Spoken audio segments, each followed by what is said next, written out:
जय हिंद साथियों। Most welcome आप सभी का आपके अपने चैनल IQ स्टडी सेंटर पर।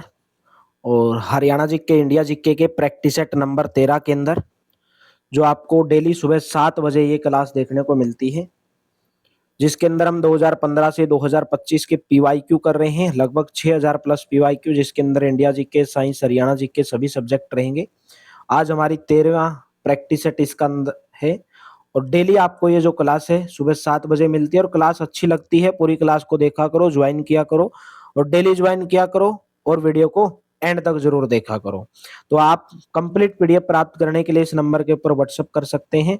जो आपको complete PDF Haryana GK, India GK, Hindi, English, कोई भी अगर आपको पीवाईक्यू की पीडीएफ चाहिए तो आप इस नंबर के ऊपर व्हाट्सअप कर लेंगे। तो चलिए, आज का हमारा क्वेश्चन है, वर्षा वनों को कौन से वनों के अंतर्गत वर्गीकृत किया जाता है। यहां से पूछा गया कि वर्षा जो वन है उनको कौन से वनों के अंतर्गत वर्गीकृत किया जाता है। ऑप्शन नंबर बी, उष्णकटिबंधीय वन। उष्णकटिबंधीय वनों के अंतर्गत वर्षा वनों को वर्गीकृत किया जाता है। पृथ्वी का जो 6%, केवल कितना परसेंट भाग, 6% भाग वो उष्णकटिबंधीय वर्षा वनों से ढका हुआ है। लेकिन जो विश्व की जो कुल प्रजाति है उसका 4/5 भाग उष्णकटिबंधीय वर्षा वनों के अंदर पाया जाता है। सुंदरवन का डेल्टा कौन सी नदी बनाती है। गंगा, ब्रह्मपुत्र, महानदी या ए और बी दोनों। ऑप्शन नंबर डी करेक्ट रहेगा। सुंदरवन का डेल्टा गंगा, ब्रह्मपुत्र और मेघना नदी के संगम, गंगा, ब्रह्मपुत्र और मेघना नदी के संगम से बना है। और ये जो डेल्टा है ये कहां पर है, ये बंगाल की खाड़ी के अंदर है। बंगाल की खाड़ी के अंदर ये स्थित है। कहां पर फैला हुआ है, भारत और बांग्लादेश के अंदर। विश्व का सबसे बड़ा डेल्टा, विश्व का सबसे बड़ा डेल्टा, सबसे बड़ा डेल्टा भी कौन सा है, सुंदरवन डेल्टा। केला, केला क्या है, साग है या पेड़ है या एक झाड़ी है या अंतर झाड़ी है या झाड़ी है। तो केला क्या है, केला एक साग है। ऑप्शन नंबर ए करेक्ट रहेगा। ठीक है, एक साकीय पौधा है। कौन से परिवार का है, एक परिवार है पेड़ों का, मुसेसी परिवार। ठीक है, मुसेसी परिवार, मुसेसी परिवार से ये संबंध रखता है, एक शाकीय पौधा है। शाकीय पौधे कौन से होते हैं, जिनके तने क्या होते हैं, मुलायम होते हैं। जिनके तने मुलायम होते हैं या जिनके तने रसीले होते हैं। तो केला का जो तना है वो मुलायम होता है, रसीला होता है, उनके अंदर लकड़ी नहीं होती है। केला का वैज्ञानिक नाम क्या है, केला का वैज्ञानिक नाम है मूसा प्रेडिस्का। केला का वैज्ञानिक नाम क्या है, मूसा प्रेडिस्का। मुलायम होते हैं, रसीले होते हैं, शाक पौधे। ए ऑप्शन करेक्ट रहेगा। नेक्स्ट, भारतीय वन अनुसंधान संस्थान कहां पर स्थित है। भारतीय वन अनुसंधान संस्थान देहरादून। डी ऑप्शन करेक्ट रहेगा। कब स्थापना की गई थी, 1878 के अंदर। ठीक है, वन विद्यालय, वन विद्यालय बनाया गया था। वन विद्यालय के रूप में इसकी स्थापना की गई थी। 1906 में इसका नाम बदला गया था। इसका नाम क्या रखा गया था, imperial forest research institute. Imperial forest research institute, 1906 में इसका नाम बदला गया था। बाद में इसका नाम बदलकर वन अनुसंधान संस्थान किया गया था। वन अनुसंधान और कॉलेज किया गया था। और ये कहां पर है, देहरादून के अंदर है। शंकुधारी जंगलों में किस प्रकार की मिट्टी पाई जाती है। शंकुधारी जंगलों में चेस्टनट मिट्टी, पोडजोल मिट्टी या चेरनोजेम या रेगुर। राइट ऑप्शन हैगा पोडजोल मिट्टी। पोडजोल मिट्टी एक ऐसी मिट्टी होती है, एक अम्लीय मिट्टी होती है, अम्लीय मृदा इसको बोला जाता है। ठीक है, इसके अंदर खनिज जो हैं वो कम पाए जाते हैं, खनिजों की कमी पाई जाती है इसके अंदर। खनिज बहुत कम मात्रा के अंदर इस मिट्टी के अंदर पाए जाते हैं। ठीक है, यानी कि खेती करने के लायक ये भूमि नहीं होती है। इंदिरा गांधी राष्ट्रीय वन अकादमी का मुख्यालय कहाँ पर है। इंदिरा गांधी राष्ट्रीय वन अकादमी का मुख्यालय देहरादून। ए ऑप्शन करेक्ट रहेगा। विश्व में प्रसिद्ध वन अनुसंधान संस्थान भी कहां पर है, इसी के अंदर स्थित है। इंदिरा गांधी राष्ट्रीय वन अकादमी वानिकी प्रशिक्षण का सबसे ऊपरी स्थान है। ए ऑप्शन देहरादून के अंदर। नेक्स्ट है, बुग्याल हिमालय में पाई जाने वाली एक अद्भुत प्रकार की वनस्पति है। हिमालय क्षेत्र में ग्रीष्म घास के मैदान, सिक्किम हिमालय में ग्रीष्म घास के मैदान, अरुणाचल हिमालय में ग्रीष्म घास के मैदान या पूर्वी पहाड़ियों में ग्रीष्म घास के मैदान। तो राइट ऑप्शन रहेगा ऑप्शन नंबर ए, हिमालय क्षेत्र में ग्रीष्म घास के मैदान। बुग्याल जो है हिमालय क्षेत्र में पाई जाने वाले ग्रीष्म घास के मैदान है। ऑप्शन नंबर ए करेक्ट रहेगा। ठीक है। और बुग्याल को और अन्य किस नाम से जाना जाता है? अल्पाइन घास भी इनको कहा जाता है। अल्पाइन घास भी इनको कहा जाता है। और ये कहाँ कहाँ पर पाए जाते हैं भारत में? उत्तराखंड, हिमाचल प्रदेश और जम्मू कश्मीर। ठीक है। वन कृषि के अंतर्गत कौन सी खेती की जाती है? औषधीय और सुगंधित झाड़ियां उगाना, चारागाह उगाना या घास भूमियां या वनों का विकास और देखभाल। राइट ऑप्शन रहेगा ऑप्शन नंबर डी, वनों का विकास और देखभाल। वन कृषि यानी कि जिसको आप सेल्वी कल्चर बोलते हैं इंग्लिश के अंदर, सेल्वी कल्चर, वनों का विकास और देखभाल। ठीक है। निम्नलिखित में से कौन केरल के जंगलों में नहीं पाया जाता है? नारियल, आम, हिम तेंदुई या हाथी। ये आपका हरियाणा पुलिस के अंदर पूछा गया।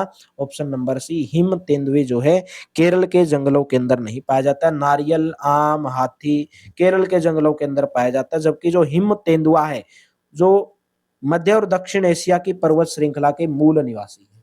ठीक है। नेक्स्ट, वनस्पति के द्वारा शोषण किया गया अतिरिक्त जल ज्यादातर इसके द्वारा हवा में विलीन होता है। पत्ते की ऊपरी सतह, पत्ते की निचली सतह, फूलों की पंखुड़ी या तना। राइट ऑप्शन रहेगा पत्ते की ऊपरी सतह, ए ऑप्शन करेक्ट रहेगा। पौधों की वृद्धि के लिए किसकी आवश्यकता होती है? पौधों की वृद्धि के लिए जल की आवश्यकता होती है। पौधे जल की कुछ मात्रा का उपयोग करके अपना भोजन बनाने में उसका प्रयोग करते हैं, और जो कुछ मात्रा है वो पौधे के जो अन्य भाग हैं उसके अंदर सुरक्षित हो जाती है पानी की। ठीक है। और जो पौधों के अंदर जो अतिरिक्त जल है वो पत्तियों का जो ऊपरी सतह है उसके द्वारा वाष्पोत्सर्जन के द्वारा हवा के अंदर छोड़ दिया जाता है। तो वनस्पतियों के द्वारा शोषण किया गया अतिरिक्त जल यानी कि वाष्पोत्सर्जन के द्वारा, भाप के द्वारा, पत्तियों के द्वारा हवा के अंदर छोड़ दिया जाता है। ऑप्शन नंबर ए करेक्ट रहेगा। किस वृक्ष से तारपिन तेल प्राप्त किया जाता है? तारपिन का तेल कौन से वृक्ष से प्राप्त किया जाता है? डी ऑप्शन, चीड़ के वृक्ष से प्राप्त किया जाता है। चीड़ के जो पेड़ होते हैं उनसे हमें तारपिन का तेल मिलता है। ठीक है। तारपिन के जो पेड़ हैं उसकी जब आप तने को जब छोलोगे छीलने पर, ठीक है, उनके स्त्राव से एक रेजिन नामक पदार्थ निकलता है, रेजिन, और उस रेजिन के अंदर ही तारपिन होता है।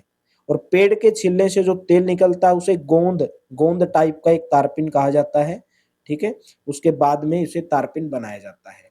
एटरबर्ग लिमिट टेस्ट कौन सी मृदा का वर्गीकरण करने के लिए इस्तेमाल किया जाता है? यह आपके क्वेश्चन लगभग हरियाणा पुलिस और वन विभाग के जो क्वेश्चन है वहां पूछे गए हैं। ऑप्शन नंबर डी करेक्ट रहेगा, परिष्कृत दानेदार। एटरबर्ग लिमिट टेस्ट एक वर्गीकरण परीक्षण है जिसका उपयोग नमी की मात्रा को निर्धारित करने के लिए, पृथ्वी के अंदर किसको, नमी की मात्रा भी कितनी है उसको जांचने के लिए। परिष्कृत दानेदार, डी ऑप्शन करेक्ट रहेगा। नेक्स्ट है, भारतीय मानक मृदा वर्गीकरण प्रणाली यानी कि ISCS के अनुसार मिट्टी को किसके अनुसार समूह में वर्गीकृत किया गया है? शक्ति के अनुसार, भेद्यता, आकार या कठोरता। राइट ऑप्शन है आकार। भारतीय मानक मृदा वर्गीकरण प्रणाली के अनुसार मिट्टी को आकार के आधार पर समूह के अंदर बांटा गया है, जैसे बजरी, रेत, गाद। ठीक है। अलग अलग प्रकार की, जैसे जी टाइप की मिट्टी को बजरी बोल देते हैं, रेत यानी कि सैंड, गाद या सिल्ट जिसको है एम बोलते हैं, एम टाइप की मिट्टी, चिकनी मिट्टी को सी टाइप में, कार्बनिक ओ कार्बनिक, पीट मिट्टी। ठीक है। यानी कि इन आकार के आधार पर इनको बांटा गया है। 0.50 से 0.75 की तरलता सूचकांक के साथ मिट्टी को किस रूप में वर्गीकृत किया गया है? मिट्टी को मध्यम कठोर, ऑप्शन नंबर सी करेक्ट रहेगा। ठीक है। C option will be correct. बालू पत्थर एक कौन सी चट्टान का उदाहरण है? राइट ऑप्शन रहेगा अवसादी चट्टान, ए ऑप्शन करेक्ट रहेगा, यानी कि जिसको आप सेडिमेंट्री रॉक्स बोलते हो, सेडिमेंट्री रॉक्स अवसादी चट्टान का उदाहरण है। अवसादी चट्टान कैसी चट्टानें होती हैं? परतदार चट्टानें होती हैं। ठीक है। इनके अंदर वनस्पति जीव जंतुओं का जीवाश्म पाया जाता है। ठीक है। आगरा का किला, दिल्ली का लाल किला बलुआ पत्थर नामक अवसादी चट्टानों का ही बना हुआ है। तो बलुआ पत्थर एक ऐसी चट्टान है, अवसादीय चट्टान, ए ऑप्शन करेक्ट रहेगा। नेक्स्ट है सबसे छोटे कणों वाली मिट्टी, दोमट मिट्टी, बालू, चिकनी या गाद भरी मिट्टी। तो सबसे छोटे कणों वाली मिट्टी है चिकनी मिट्टी, सी ऑप्शन करेक्ट रहेगा। ठीक है, चिकनी मिट्टी जिसको मृत्तिका मिट्टी यानी कि जो छोटे छोटे कण होते हैं, छोटे छोटे कण आपस में जुड़े हुए होते हैं, उनके बीच में जो स्थान है बहुत कम होता है।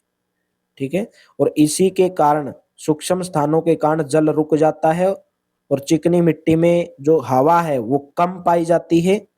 लेकिन ये मिट्टी कैसी होती है, एक भारी मिट्टी होती है। तो राइट ऑप्शन सी ऑप्शन।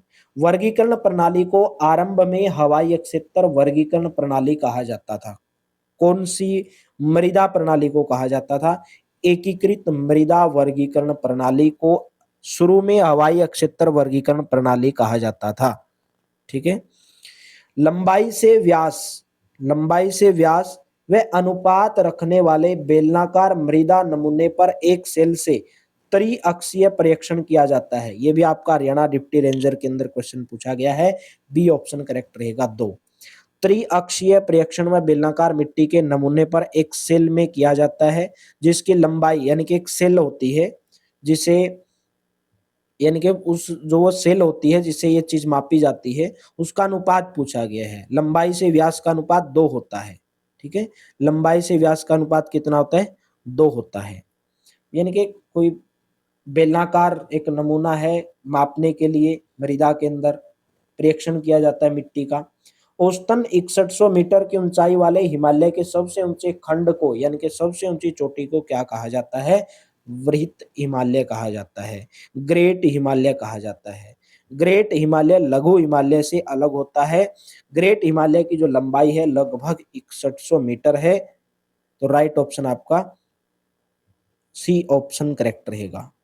विश्व की सबसे अधिक ऊंची जो चोटियां हैं वो इसी पर्वत श्रृंखला के अंदर है, वृत्त हिमालय के अंदर है। जैसे माउंट एवरेस्ट हो गई, सागरमाथा नेपाल के अंदर जिसको कहा जाता है, जिसकी ऊंचाई सबसे ज्यादा है, वृत्त हिमालय के अंदर ही है।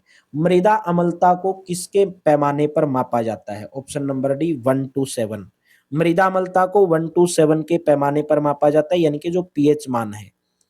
यदि मृदा का पीएच मान 7 होता है तो मैंने आपको बताया मृदा का अगर पीएच मान 7 है तो मृदा कैसी होगी? उदासीन होगी। मृदा कैसी होगी? उदासीन होगी। अगर पीएच मान 7 से कम है तो मृदा कैसी होगी? अम्लीय होगी। अगर पीएच मान 7 से ज्यादा तो मृदा कैसी होगी? अक्षारीय मृदा होगी। ठीक है, तो 1 to 7। और खेती के अंदर अम्ल को कम करने के लिए, अम्ल की मात्रा को कम करने के लिए खेतों के अंदर क्या डाला जाता है? चूना डाला जाता है। ठीक है।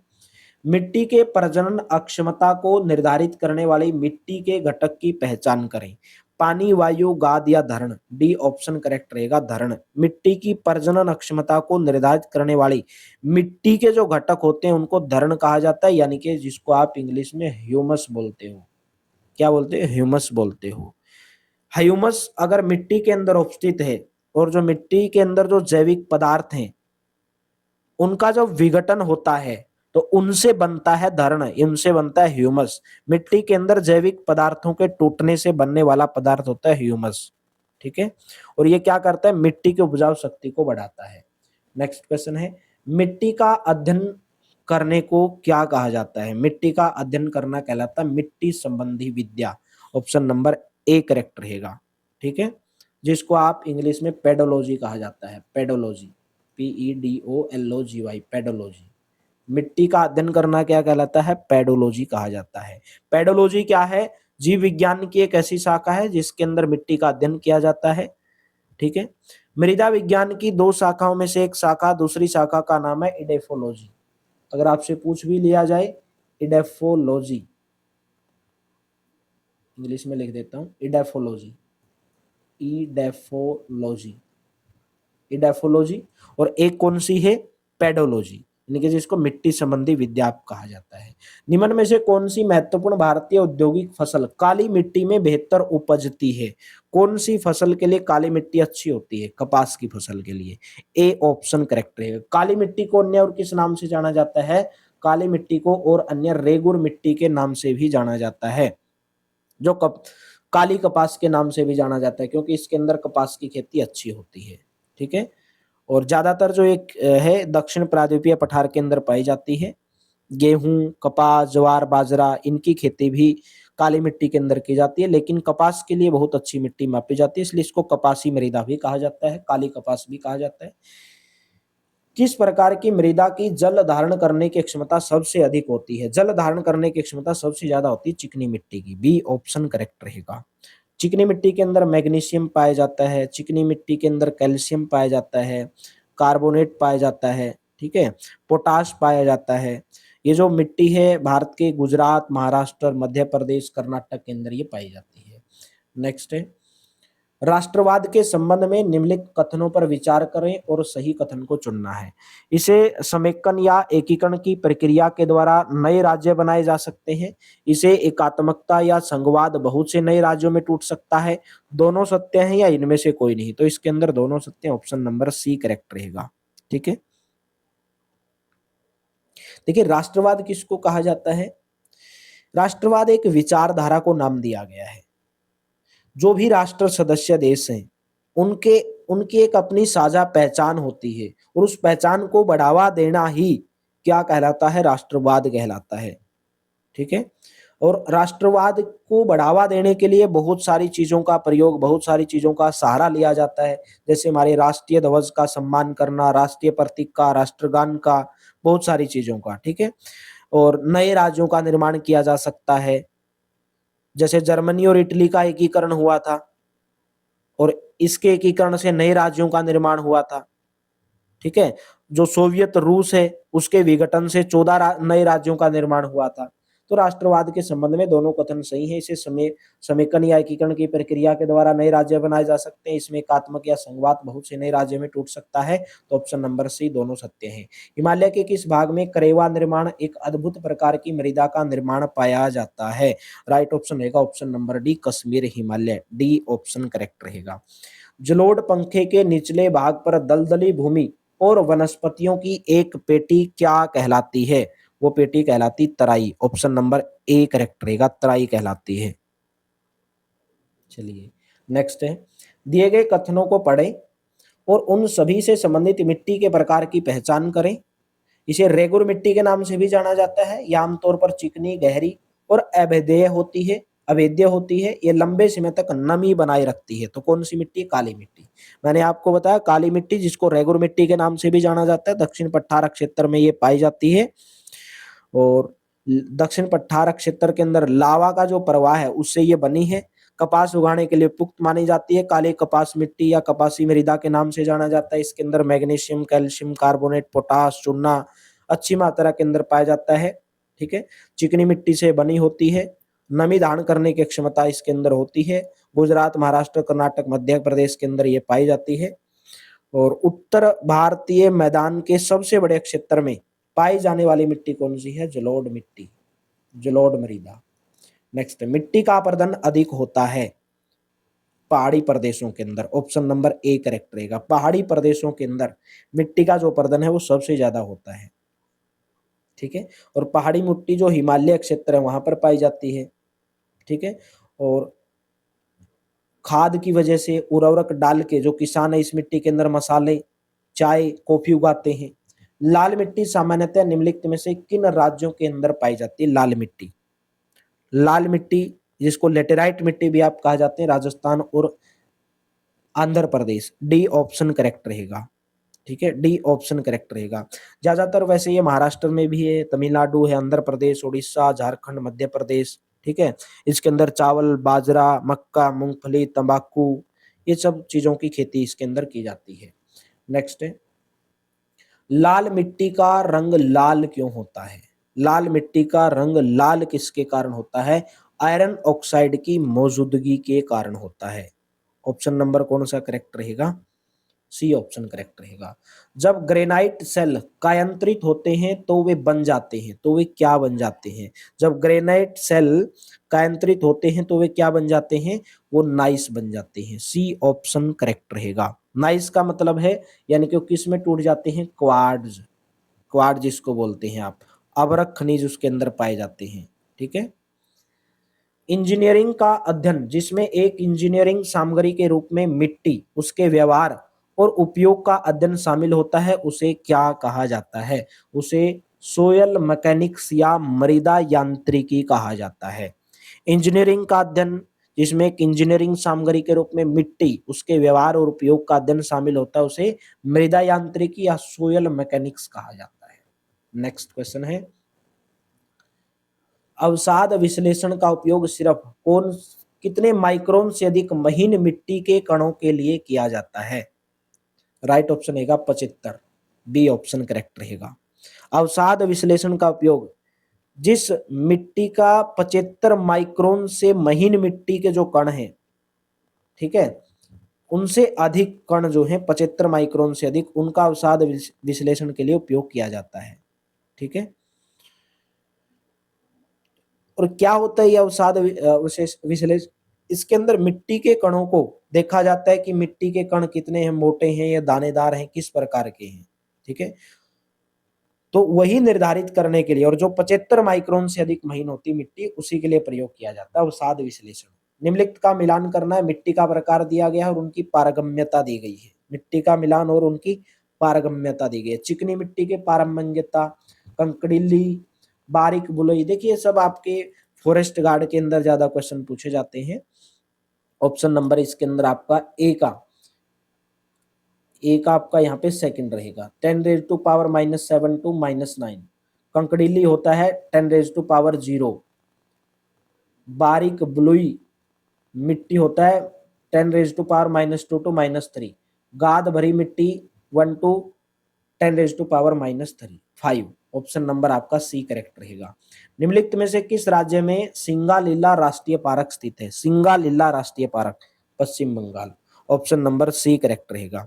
पश्चिम बंगाल के दार्जिलिंग जिले के अंदर, पश्चिम बंगाल के दार्जिलिंग जिले के अंदर ये स्थित है। ठीक है। बहुत सारी दुर्लभ जीव, लुप्त जो प्रजाति हैं, जो वनस्पति हैं, उनका संरक्षण यहाँ पर किया जाता है। तो आज की क्लास में इतना ही। और आज का टेस्ट क्वेश्चन है, अमेज़न जंगल किसका उदाहरण है? उष्णकटिबंधीय वर्षा, उदीच्य वन, सदाबहार वन या शंकुधार वन? आंसर आपको कमेंट बॉक्स के अंदर देना है। भारत की सबसे बड़ी मीठे पानी की झील कौन सी है? वुलर झील। इसका answer option number A correct रहेगा।